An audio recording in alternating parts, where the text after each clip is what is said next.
Great to see all of you. And as Kathleen mentioned, my name is Carly Graham Garcia. I am a Tech United board member, and I manage external affairs for Amazon in New York City. I'm also a resident of New Jersey, so great to be at Propelify, talking here with two super smart Sullivans.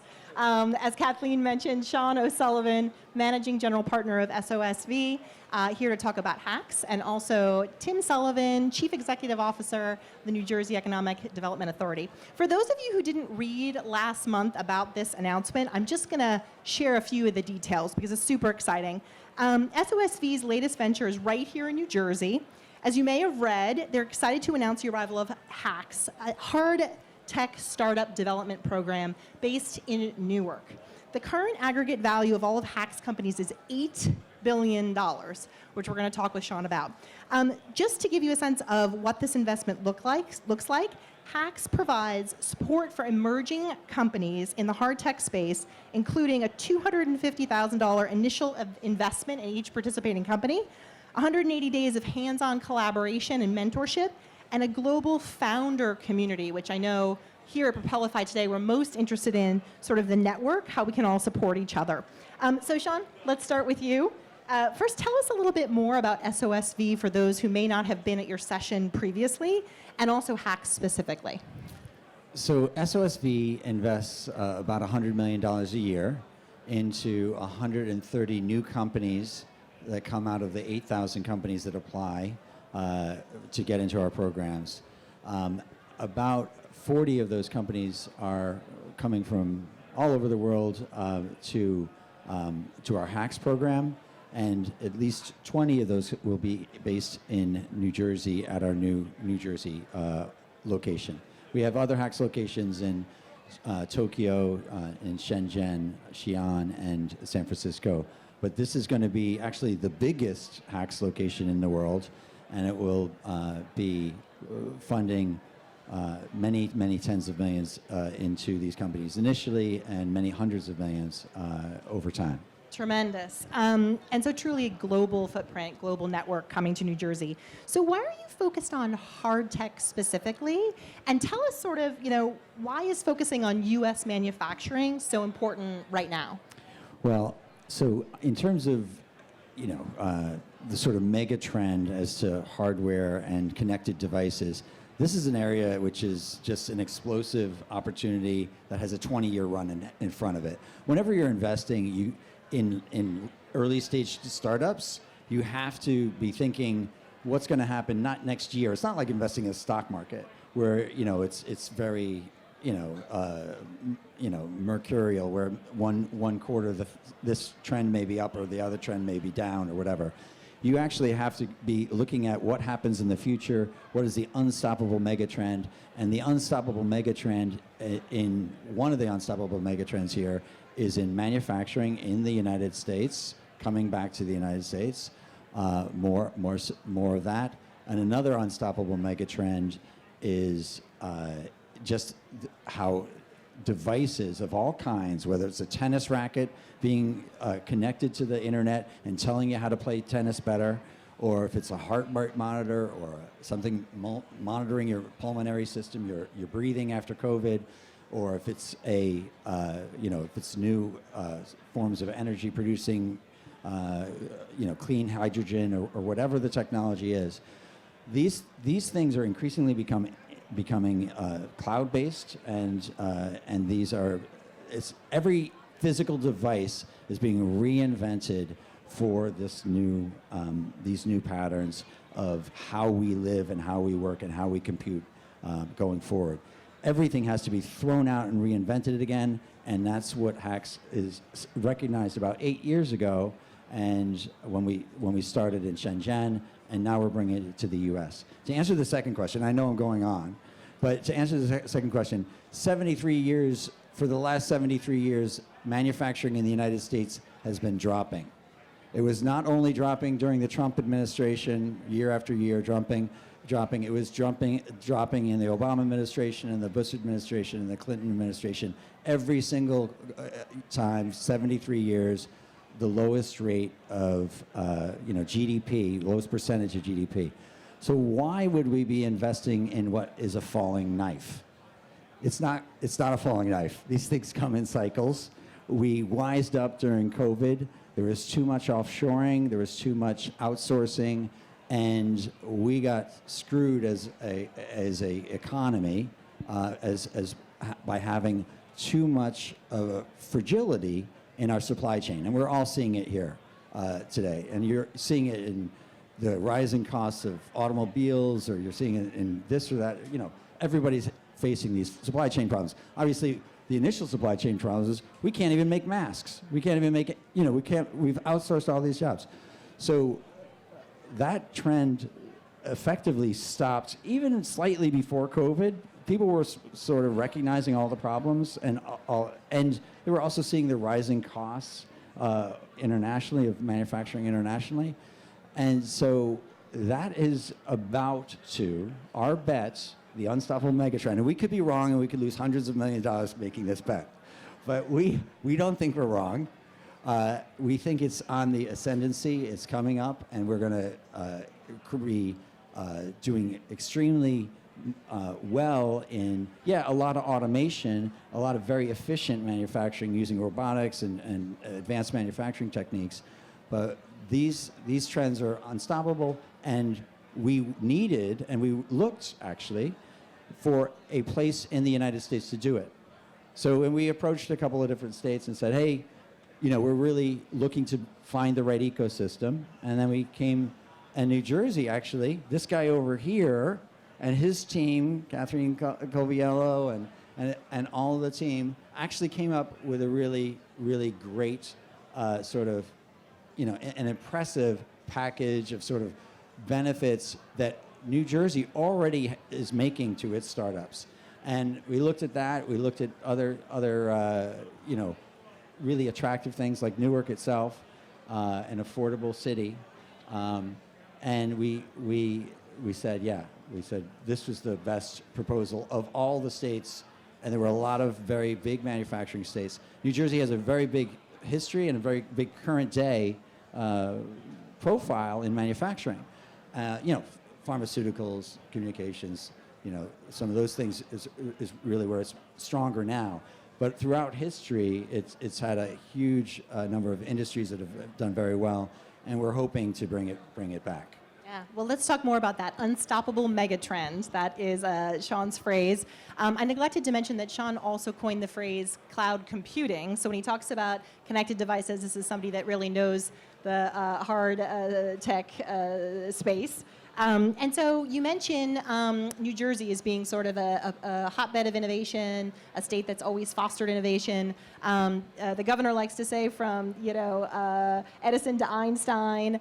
We talked last year about a woman named Alice Parker at the New Jersey Chamber who was honored. She actually is one of the first women of color to get a patent in the United States in 1919. So New Jersey's been fostering, you know, innovators for a long time.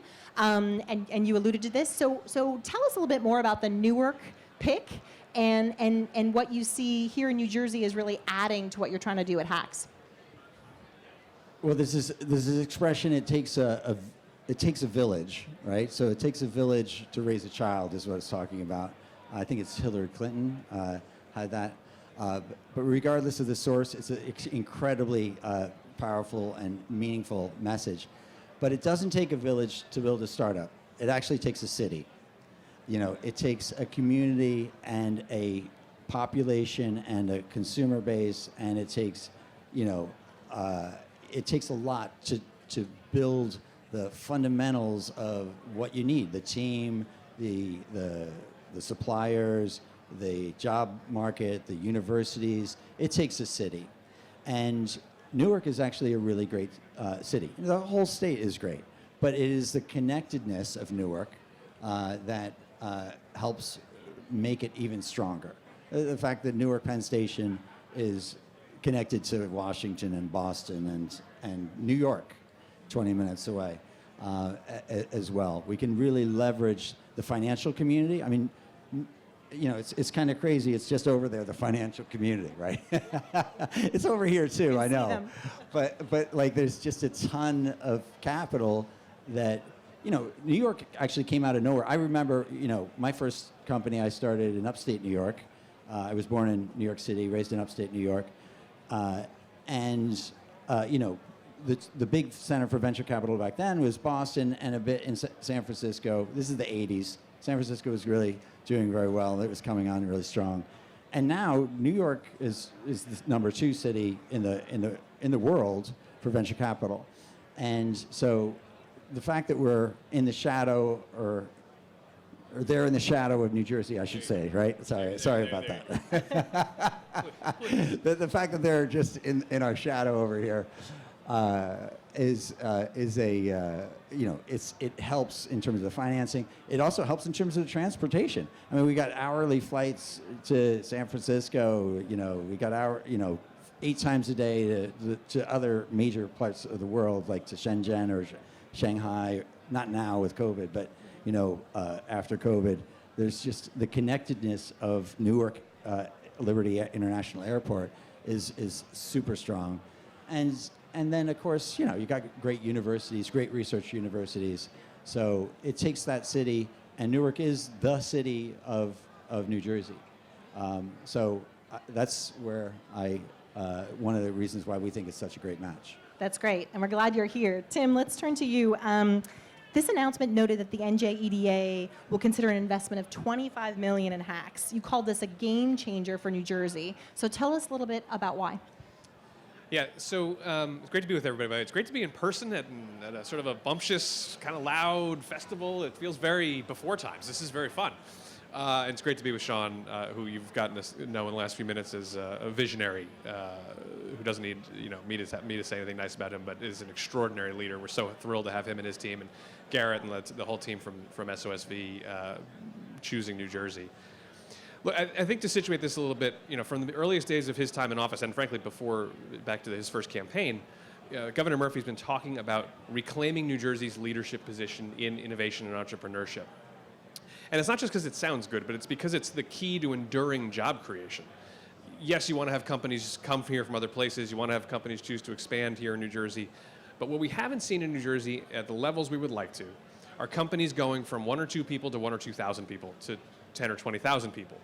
And it's innovation and entrepreneurship that are going to drive that. But getting a win like SOSV and HAX choosing Newark doesn't happen overnight. It's not like just the investment the state will make is important, but it's also, I think, it's sort of the culmination of, or it's an inflection point along the journey of a whole system of ecosystem supports for early stage companies, whether that's the Evergreen Fund that Governor Murphy signed into law earlier this year, whether it's some pre-existing tools like the Angel Tax Credit, the net operating loss monetization program that have existed and I think we've made better in the last handful of years and enhanced. But it's really also, it's about a commitment to, Governor Murphy said in our economic development plan, we want to be number 1 for innovation. Lots of places want to be good at innovation. It's a fairly obvious economic strategy, right?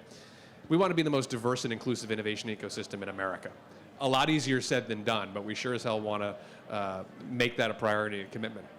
What better place than Newark to make that vision real by having hundreds of startups calling Newark, hundreds more startups calling Newark home, and tapping into the local talent base, tapping into local manufacturers and supply chain opportunities that are going to look like New Jersey and look like America, and be inclusive of Black and Latino communities, women-founded companies, women-founded suppliers. We just think this is an extraordinary win up and down the line. That's great. I'm glad you mentioned that, Tim, about sort of the focus on diversity, because SOSV has been very intentional about cultivating female founders, female-run businesses in your portfolio, as well as founders of color. Can you tell us a little bit more about that intentionality and sort of also the mix of founders and businesses that you have in the portfolio? Well, it's interesting. We do have a very, very high ratio of female founders, and I have to say, I don't know that it was intentional, really, initially. I mean, it is now, but it was just. Well, I grew up. I had 1 of 9 kids. I had a single mom I had a deadbeat dad who abandoned the family when I was 3 years old. So I know how incredibly powerful women are, and how they can work through any adversity and create. And I've always had that as my whole life background. So it's not we don't have that. I think some of that selection bias that others may have or whatever against women. I mean, we have 44% of our founding teams are actually women. Compare that to Silicon Valley, it's like 8%. It's a lot higher. And that's as either a founding team member or as a CEO of the startups. So it's really, we found ourselves that way. Actually, it was a surprise. TechCrunch did this sort of thing of the top 100 VCs by women diversity, and we were like number 2 most diverse of the 100 largest VCs in the world. And then we also, we found ourselves with extraordinarily successful black entrepreneurs as well. We've got 3 or 4 billionaires that have. So one of the things that is a lie is that the people that make all the money is the venture capitalists. Actually, the people that make all the money is the startup founders. and the ones that do really, really well are, they leave us in the dust. Because we invest a lot of money. A lot of it doesn't work out. A lot of the money goes and falls to the side of the way. And we get the occasional 100 to 1 that makes our day. But, we have some, 4 billionaire founders. They're wealthier than I am. And one of those guys is a black guy from UPenn, a leader of a spectacular crypto company, so we're sort of finding ourselves with super successful, black billionaire founders, disproportionately to their population. So we're happy to back talent wherever we see it, and hopefully they're underrepresented talent is, there's certainly challenges because we're always backing engineers. And when I went to school, by the way, in the 80s, it was only 1 out of 8 people that was women in my engineering university, Rensselaer Polytechnic Institute. Now it's like almost half and half. So you have to look at that as an advance that society is making. We're catching up.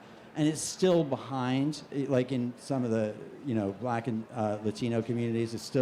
It's not representative. It's not the 12.5% of the U.S. population that's African American. It's like at a good university, it's only like 4 or 5% that's really trying hard. It's only 4 or 5% black.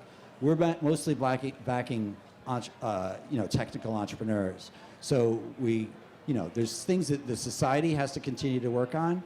And the O'Sullivan Foundation is doing things on that front, but SOSV and HAX and all of our programs are really just trying to take the best entrepreneurs we can find and back them, and hopefully we're doing it in a way that is going to continue to even the playing field. That's great, and New Jersey is going to continue to be a great place to do that. Absolutely, it's a diverse community, and you look at Newark, I think it's a majority-minority, community as well, and that's great. That's what we want to see. We want to provide more opportunity to those who haven't been given that opportunity. I grew up dead poor. I was on welfare, right? I was worse off than 98% of people in America. 9 kids on welfare in upstate New York. It was horrendous. We didn't have heat. We didn't have food. So we had to go out and chop down trees and to keep warm. Go to bed at night. The water would be turned into ice in the morning. It's brutal, but you can overcome that just through education, and you can overcome that by finding people who are just willing to work their butts off, and thankfully. New Jersey is a place where people know how to work their butts off. Yeah, New Jersey grit. Last question in the last couple of minutes here. Tell us, especially for the crowd that we have today at Propelify, a little bit more about how early stage funders can engage with this, both the state of New Jersey side. Tim, maybe we start with you, and then Sean, if you talk a little bit about some of the things that HAX is going to offer once you open your doors. Yeah, well, broadly speaking, first of all, a huge number of our team is here walking around. So if you see folks wearing the T-shirts that say that have New Jersey, Alex is sort of modeling it there for us. Thank you, Alex. That's an EDA team member. Great opportunity to meet folks today. And if you've got an idea that you want to pitch us on and get into some of our programs, great opportunity to do that. And stay in touch with us on social. Stay in touch with us on come to some of our events. Again, with the world getting back to normal, we'll be doing more events like our Founders and Funders events that we do a couple times a year. Sean's been a guest at those or a featured speaker at those in the past. So those are great ways to do that, but we're constantly trying to spread the word. We have some new things coming down the pike as well. The governor signed into law in the budget that was most recently passed in June, the first in the nation Black and Latino Seed Fund. It's a $10 million fund just focused on Black and Latino founders, particularly, and we're hoping to have a big quotient of that be women of color. So stay tuned for details on how that's going to play out, as well as our Evergreen Fund, which is going to get stood up in the very early part of next year. Right, Kathleen? Early part of next year, Kathleen? Is that what I'm supposed to say? Okay. I want to point to Garrett in the corner there. He is the partner at SOSV in HAX. Raise your hand again, Garrett. There. So, and he's about 6.5 feet tall, so or 7.5 feet tall, whatever he is. So you can't miss him. And he's our the partner, MIT Mechanical Engineering. He's running and selecting the companies for this program. He's also building out this space. It'll take about 7-8 months for us to build out all the, semiconductor pick and place machines, all the different, metal manufacturing and plastics machines, et cetera, that are going into this space. And right next to him is Dylan Crow from SOSV as well, and they're working together with their feet on the ground, living in Newark, and trying to help build this program out. I live here locally in Princeton, New Jersey, but they're the guys that are running the program and selecting it, and there will be a lot of companies. Now, for New Jersey-based companies, normally the deal is we're giving $250,000 to each of the companies that get selected, and they're coming from all over the world. But if they're New Jersey-based companies, they'll get up to $500,000 through the New Jersey Accelerate program, which is another one of these great programs that New Jersey does. It makes it very attractive. De-risks it really gives a substantial amount of capital to really lengthen the runway, which is often necessary for hardware companies. And then for every dollar that SOSV invests, it's generally around $8 that other venture capitalists invest. So for in other words, we're going to be investing around $40 million into this. There'll be about $300 million more in the next 4 or 5 years that is going into these companies that are coming out of the HAX Newark program. So thanks very much for all of the support that you guys are giving. I can see the time's up. I should stop talking. That's great. Please join me in thanking Tim Sullivan and Sean O'Sullivan. Welcome.